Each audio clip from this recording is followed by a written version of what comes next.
Oh, come on. Did you get hair extensions or was the haircut look fake out? I just didn't gel it today. But, yeah.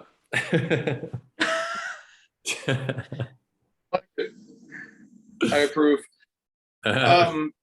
Big small talk. For some reason, like in the last 24 hours, the TikTok account got a lot of activity, which was odd because I wasn't really posting anything, interesting. I don't know if it had to do with the 1559 thing, or if we're just at some critical mass now where things are building, getting their own momentum. But hi, Jenny. Good morning. Morning. But anyways, no, I'm excited about this whole Discord thing. I mean, I think the more I think about it, Jenny and I talked a little bit about it yesterday. I see that it's going to like not only be like one big Bruno thing, but it'll like subdivide into little groups of people that are interested in whether it's a regional thing or like I think very quickly I could throw like a farm DAO together, and then that would be like a community that follows there. It's an interesting business model. It's almost like investment advisory, but I think it's better. And it's also cheaper. It's much cheaper. So let me grab my other hold on, I'll be right back.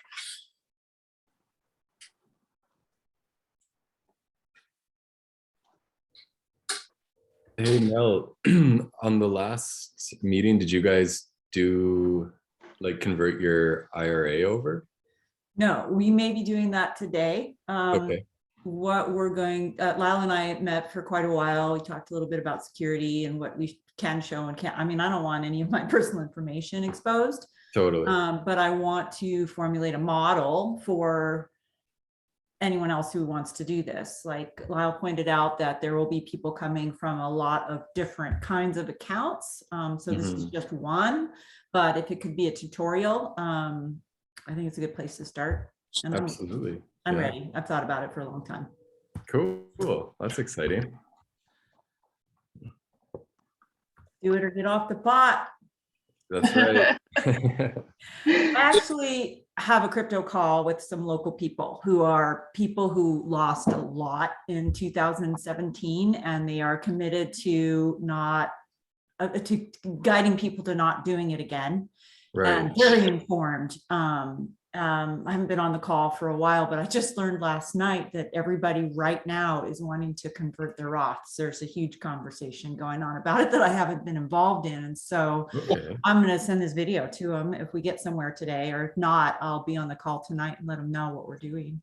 Cool. Very cool. That's exciting. Do you have the two trust documents that I sent you? Was that to me? No, Travis. Oh. There's two Kingdom Trust documents. Do you have them? Yeah, I have the LLC to a Roth one, I'm pretty sure. Oops. Okay. Pull it up There's here. one. So I'm going to use the Blackboard, and I can just lay out how all this works, and then we'll have like a template. But Travis, once you do this, it's going to be like making toast and jam. I mean, it's just going to be easy for you. Sure. I think Landon or Ashley can make those documents able to be typed, which makes it much easier. So, just to review, we're sort of like trying to merge the digital and the paper world, in a way that really hasn't been done. I mean, it's clear that this is going to happen over the next 3 to 5 years, but we're going to do it like in the next 3 weeks. So. James, really quick, is it the representation letter for single member LLCs? Okay, cool.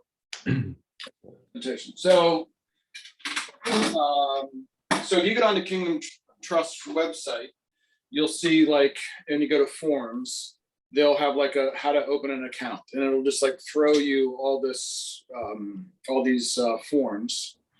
So you're going to need the main one is called investment direction. Okay. And that's basically Mel. That's Mel saying, I want to invest this way. And out of one account, she can buy precious metals, she can buy crypto, she can buy stocks and bonds, and she can like tick off which one of those she wants all out of the same account. And that's pretty cool. I mean, give them credit. Kingdom Trust is like, just to remind you, they were a sponsor in 2019 of the Wyoming Stampede. And like, I think they were the only financial sponsor. So they're like really on top of this shit. So we get on top of it, we'll just like surf the wave with them. So the investment direction letter is Mel saying, I want to take my IRA money over there and I want to put it in something. So it could be, let's just say it's straight ETH. And then the really clever thing, we could do Dow squared, we could do ETH, and then we could even do things on Uniswap, like the thing that I talk about several times on in the TikToks and on the lives, is that Uniswap pool, which is 1.5 or 50% leverage Ethereum. Mm-hmm. So like, as we're going through this 1559 thing, and it appears that there's a bottom in the price of ETH, and like, excuse me, all these people are like starting to like look at staking and so forth. It's a really good risk to reward scenario right now. And when I look at Ethereum, I don't just look at it like another cryptocurrency. I look at it almost like you're buying into like the whole ecosystem. You know, that thing that I put up every once in a while that like shows all the shit being built on Ethereum. And I think the thing grows like weekly. Mm-hmm. So if Mel comes in, she buys this, or she buys 1.5, this thing, you should probably look this up, Travis, in case you haven't. And I think it's called, shows something like this. That's a 2, by the way. It's like ETH plus ETH 2x. Yeah, I bought some last week actually, so I know exactly what it is. I know the ticker. Perfect. Cool. Perfect. So Travis, as you like put this paperwork together, you're going to become my Ligonier Capital LLC. The EIN number is on the document. Landon worked this up, and I'll get that to you this afternoon. Okay. Is going to be the name Bruno Capital /Dow squared, and it's going to act as an agent. Now, when we really get clever, we can probably put this in the actual code itself, right? We can put like this documentation will all be digital. So there's going to be an LLC agreement and a subscription agreement. And the subscription agreement is all the information about Mel passing through this LLC. Because right now our token doesn't have the capacity to recognize that Mel is an IRA. And Kingdom Trust won't recognize that Mel owns Dow squared. Okay. So this is our way of like creating literally creating the connection between like the digital and the paper world. Mm-hmm. So these are the 2 documents that we provide. Now, if Mel's just going straight into ETH, she doesn't need any of this stuff. But if she wants to do anything that's tokenized, this is how we're going to do it, is with that LLC agreement and the subscription agreement. Okay. Mel, I don't care what you do. I will say this. I think what's going to happen is, I talked to Jenny about this, and I'm a little shy about it. But in some ways, I would maybe like just to push the whole Dow world onto Jenny. And the reason is, 1, I think she would be really good at it. And 2, I could sort of turn and like really focus on like investment advisory issues, right? Because I think once this gets going, it's just going to explode. I mean, I don't think people who are engaging us really get the joke. But Mel, what I'm saying is, if you decide to put a chunk of money in Dow squared, I think I did the math last Sunday. You know, let's say we get $100 million in various DAOs, and it's all going to be Ethereum. It's all going to be staked. It's a very simple business model. If that shit doubles, So ETH goes from like, let's just make it easier, $2,000 to $4,000.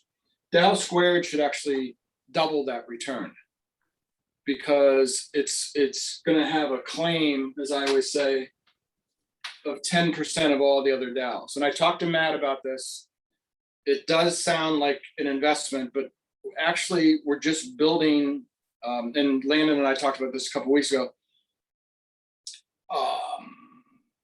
In some ways, this is just like a massive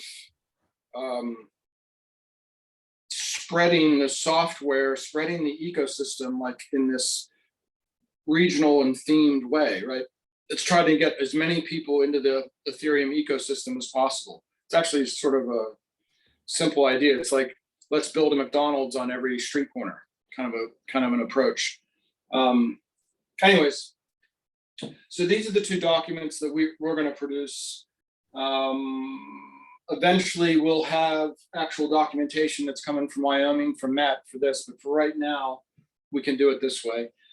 And lastly, this can be used in the future to do things that I haven't even thought about yet. In other words, let's say Jenny like wants to do a weed DAO or something like that, right? Because she lives in the area that produces a lot of marijuana, right?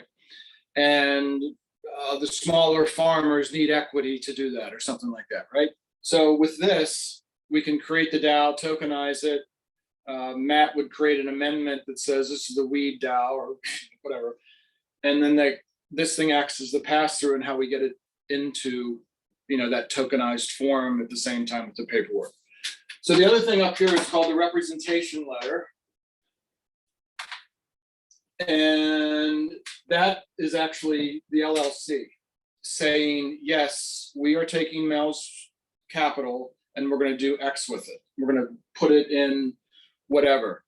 So it's, I'm the manager of that. We could include, it's actually better practice for this LLC to actually have like a board or several managers to make sure everybody's squared away. I mean, Travis, what we could do is like me, you, and Jack could be like, I could be the manager and make you two sub-managers so that you can sign as an agent of the manager and like give you authority, or have both you and Jack sign off on every transaction, or all three of us, or something like that. Okay. And that's some of the stuff getting baked into like the Ethereum world, is this idea of like multiple signatures, which I think is going to be a big deal. Mm-hmm. Because a lot of people who have had bad experiences in crypto, I think there's like 8% of all Bitcoin has been lost because somebody lost their key, right? There's some enormous number that's like in limbo. Anyways, so those are the main documents. And then the one more that I think that I haven't looked at in a while is the transfer, which, Mel, where's your account at? Fidelity? Yes. Okay. So they want a copy of the statement, and it should be relatively recent. Then the transfer paperwork will come from Kingdom Trust, and they shoot that thing to Fidelity and say, please send us this money. Then that arrives at Kingdom Trust, and then we start the process of, so this is, in your case, we're going to do the Roth conversion. And there's a little bit of a step there as well. Let's just think that through. So you could pay the taxes right now. You could pay the taxes out of pocket. You could pay the taxes out of the account, or you could wait to pay the taxes. I'm 90% sure about this until your next time you pay, next April. And you coordinate that with your accountant and say like, hey, I did this conversion and never paid the tax and it's due now, and you have to send them a check. If we all think that Ethereum is going to have a really good performance between now and April, and I'm 90% sure that that's the case, then you might just want to wait. So you open the Roth, you do the transfer paperwork, we have the investment direction and representation letter done.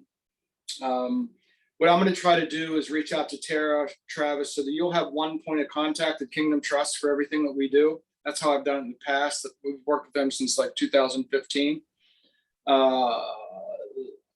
Then like all the troubleshooting, if you have like one person to go to, you just send her an email and be like, hey, this thing and the thing, did you get the form and whatever? And she'll sort of be keeping track of everything that we're doing. Perfect. And yeah. So like if you're on top of it and you know the forms inside and out, this is all very easy. When you start from scratch, it's a little confusing. Mhm. But what we want to do obviously is make like a, I don't know, like a little movement of people would be like, no, we've streamlined this thing and made it so easy for you. Everybody has like the IRA from like 2002 that they haven't looked at for whatever. They frequently have like their current 401k with their employer. And then they have this like old shit that they haven't looked at for a long time, which is frequently smaller, right? Like Rob in Texas, that's the case. And so once we like lube the gears on this, I think we're going to get a lot of those small old IRAs. People are like, yeah, what the fuck? It's like it's 5 or 10% of my liquid net worth or of my net worth. I don't really care what happens to it. And boom, we give them, a couple different buckets to put their money in through Kingdom Trust. So that's sort of the long and short of it right there. So you got 5 or 6 pieces of paper to work with. And we really should, Mel, we can't put your name and address and social security number on this video. So you and Travis can work on that, at your leisure. And I know Jenny has some people that are probably like in the wings, ready to do some transactions like this. And so you'll be I don't want to say the guinea pig, but you'll be the first through the process, Mel. I appreciate it. How about the pioneer? The pioneer. That's a word, especially if you're in Idaho. There you go. We're making like the Mormon Trail. That's not what I meant, but Maybe not the more. Isn't the Mormon Trail? I lived in Utah for. Isn't it like a big deal? Like people came like and pushed carts and shit through the mountains. they still reenact it every year. It's a big deal in their Oh, community. did they? That's Yeah. what I thought. Isn't that the Oregon Trail? Yeah. Not exactly the same, but probably the same route. Yeah. Hey Jenny, tell us Yes. some good news about Oregon, if you want. Whatever. Just listening to just the end part there, what you were saying about the structure and really what's available out there, the money sitting on the table that people don't look at, that they don't, and it's not doing anything for them. It's not making them money. They're not, it's worse than a shoebox almost. Like it's just a bizarre thing to have happened with this entity, this structure that we have all put our blind trust into and thought was really going to retire us, and it's not. So I can really see how this can how this works so well and with an area code DAO. It would be so easy to network in communities and let people know that this is just as simple. This is just this simple. It's just such an easy reach. Everybody's got it. Every small business owner has it. This is something that people need. So I am really excited about having these conversations, in the community. Yeah. Hey, can I run and get my map? I want to get my map and just show it to you one more time, Yes. because I think I'm not. Hold on. So I have a question. I don't know if James is going to hear this or not, and maybe Jenny, you can answer it. I'm curious about what he said about people who have these ghost IRAs that they haven't looked at in a while. So as a conversion rookie, would we be guiding them, advising them to switch their IRA, change their IRA? We're converting their IRA through Kingdom Trust into our new structure, the DAO squared structure, where it's then allotted to their area code DAO or whichever DAO it is that they want to be investing in. And there can be specific allocations or it could be a whole allocation and kind of what I'm seeing, right? Okay, what do we know what the fees or consequences of the conversion are? Not for me. The tax penalty? Is there one when you're going Roth to Roth? Like if they have their Roth that they haven't looked at for, okay, James? Now, if you're going Roth, so all qualified money, that's the term we use in our business, IRAs, 401ks, SEPs, Simples, Keogs, all that pensions, it's all allowed to grow without any taxes. It's tax deferred, okay? Right. So I think Roth was a congressman, he was a Republican, and he was trying to make something a little bit sexier because he was confronting the fact that people like build up these $1 million IRAs or 401ks, and really 300,000-400,000 of it belongs to the IRS, right? Because once you start taking that income, literally on the document, I mean, I used to do this all the time. I used to be like, you know, Melissa Dowd gets, I would literally write Melissa Dowd with an arrow and she gets $4,000 a month. And then below it, I would put IRS and an arrow and they get $2,000 a month. And that's how it works. So really, you're just building this retirement account for the IRS. So a Roth allows you to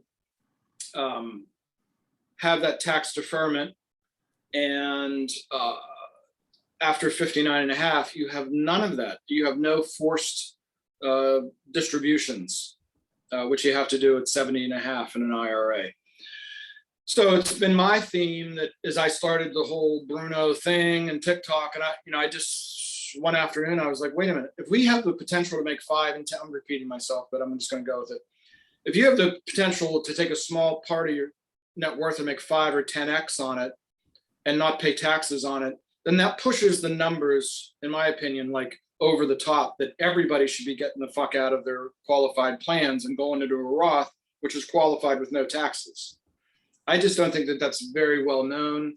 I don't think that investment advisors pound the table on it. For one reason, they don't want their accounts to go down by a third, right? Because if you go from IRA and you pay the taxes out of the accounts, you have to send a third of it, roughly, whatever your tax rate is, to the IRS this year. And it's just a hard thing to do, is to write that big check. But it's, do you want to write a big check today, or you want to write checks for the rest of your life whenever you turn 60 years old, whenever you retire? Said this before, but if I've got millions coming in at some point, I'm not going to be sad about writing that big check, honestly. Yeah. So back to Jenny's world, actually colored in 541, I think. Yep, right there, Southern Oregon.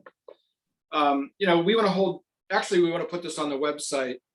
And there's a couple software programs that do this kind of thing. This is back in Crowd America. This was registered with the SEC. I should actually look about maybe rebranding that and lighting that back up. You have to have $100 million under management in order to register with the federal SEC. Otherwise, you have to do it piecemeal, state to state. And Mel, that's one of the things that you and I talked about, is creating investment advisor representatives through all this, through all these people.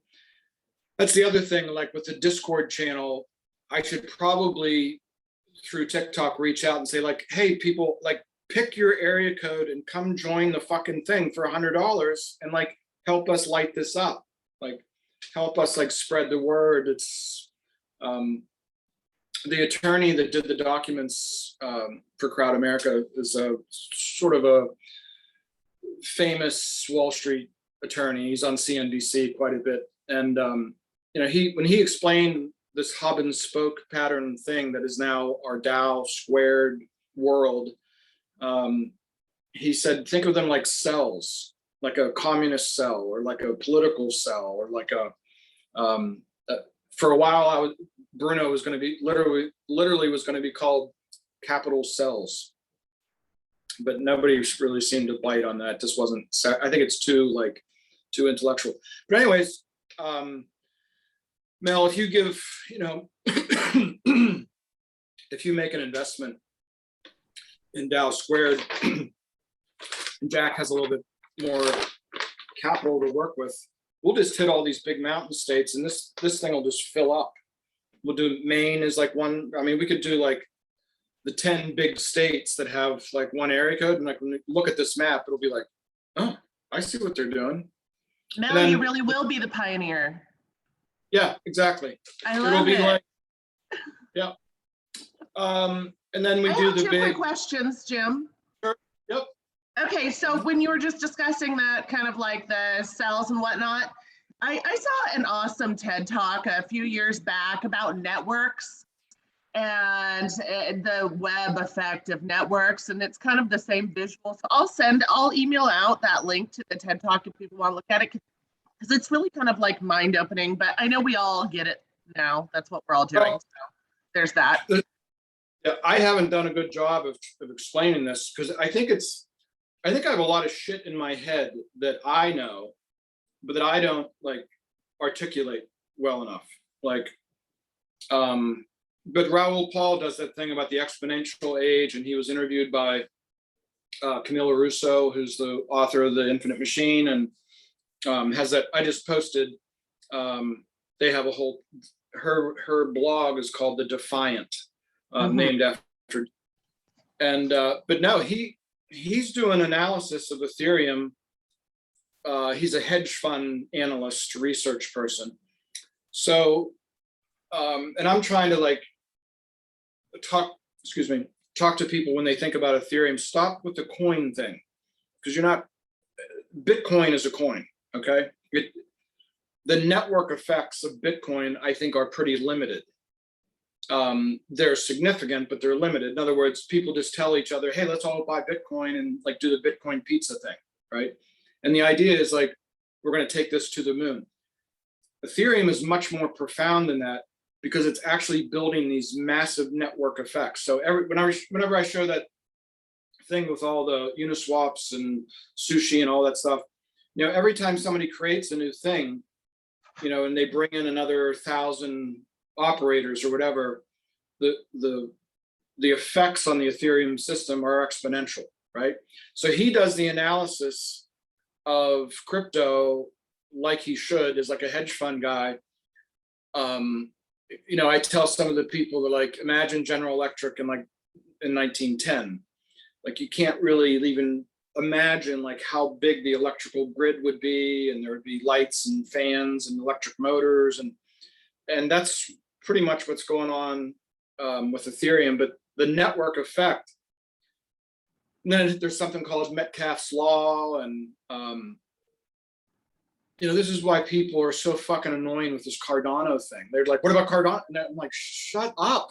Like, you have this ecosystem that's already like McDonald's, right? They're every fucking where. And like, you can't drive 20 minutes in North America and not run into a McDonald's. You know what I mean?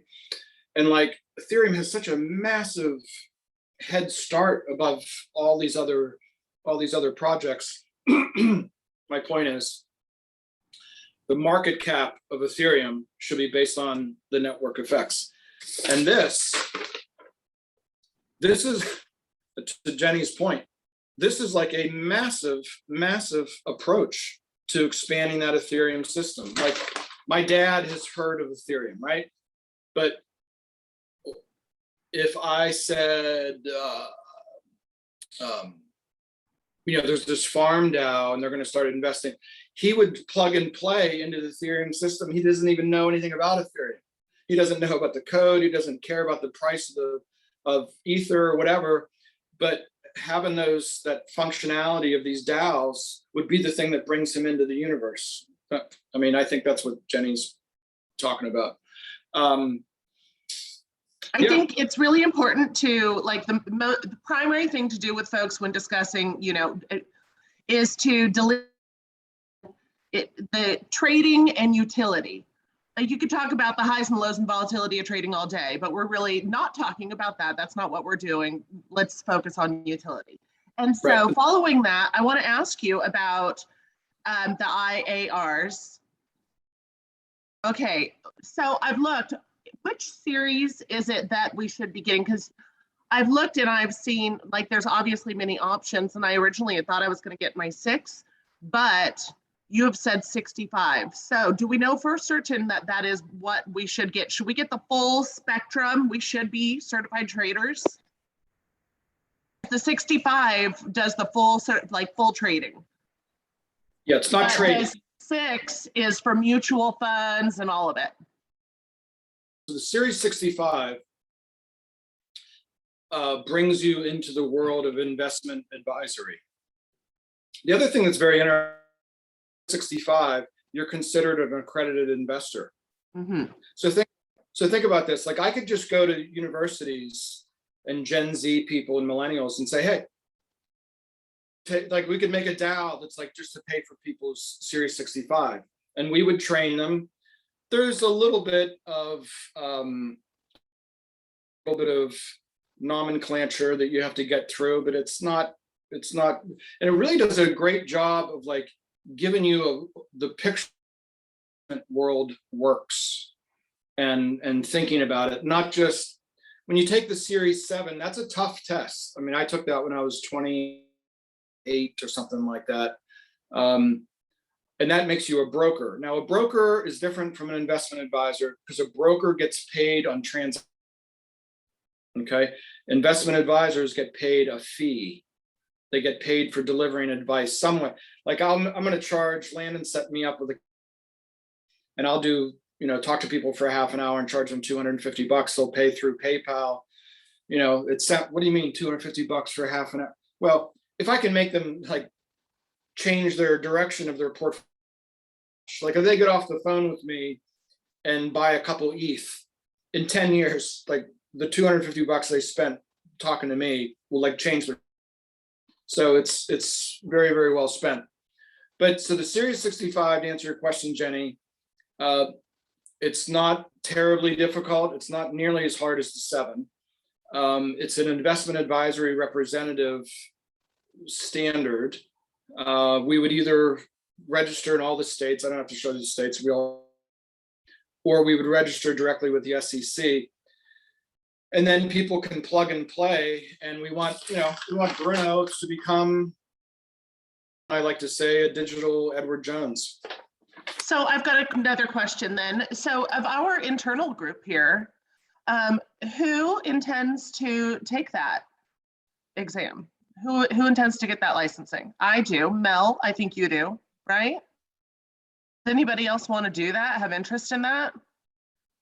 No? Okay.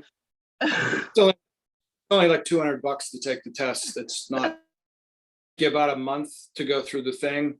You can look on something called Exam FX, and they have a training program that you take online, and it's sort of interesting. I mean, it's a little bit of fucking I'm sure around, we could link up with one of the one of these places and with our project, get a discount referral fee for anybody going to them and get our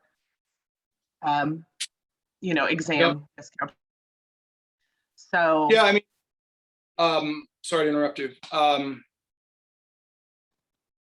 I've been like working the Dow squared thing that I've almost, taken my, time not focusing on. Imagine if we get 1,000 investment advisors. Like they don't know this. There ain't a fucking investment advisor in America has any idea what this is. If we train a bunch of 28-year-olds this, they have an enormous competitive advantage over their competition. All the people from to Merrill Lynch to the regional brokers to the Northwest Mutual people, none of them know this stuff. They just don't. Markets at an all-time high. I'll make a quick market comment because I think it might be it might start psychology. The Republicans are very much against like this massive $3 or $4 trillion infrastructure bill spending thing. The Democrat, I'm not trying to take sides. I try to find things that are more interesting than that. But it's almost like if the thing doesn't pass, everybody's walking around saying the infrastructure spend, like this $4 trillion that's going to be pushed into the economy. If it doesn't pass, then everybody's going to go like, what the fuck's gonna happen? Like if Delta variant comes back, like the economy will shit the bed again, like it did last year. So we're probably like in some sort of like, it's almost like an all or nothing situation. It's not just like a little political turn to the left, turn to the right kind of a thing. And anyways, what else? We should probably wind down, huh? Yeah. Just action steps. I think Travis and I need to get together probably about paperwork and getting Yep. steps taken. And then between here and Tuesday, we should make a plan on how to present it in our Zoom. Yeah. Cool. Yep. Sounds great. Jenny, I'd Thanks, like to everybody. connect again too. Sorry. Yes, definitely. Okay. If Okay. we're not the idea of putting it on Zoom, it might be a little easier just so we can edit out certain information to maybe do it like just a video with it. Just throwing that out there. Yeah, Travis, the other thing that you do is we could do this all for John Doe, right? And just make it up Sure. and just like plug and play like you're doing it for Mel and it just, or Mickey Yeah. Mouse and dress and all that stuff. For sure. So you guys can. All right, guys, see you. Sounds good. Ciao. Thanks. Thank Bye, you. guys.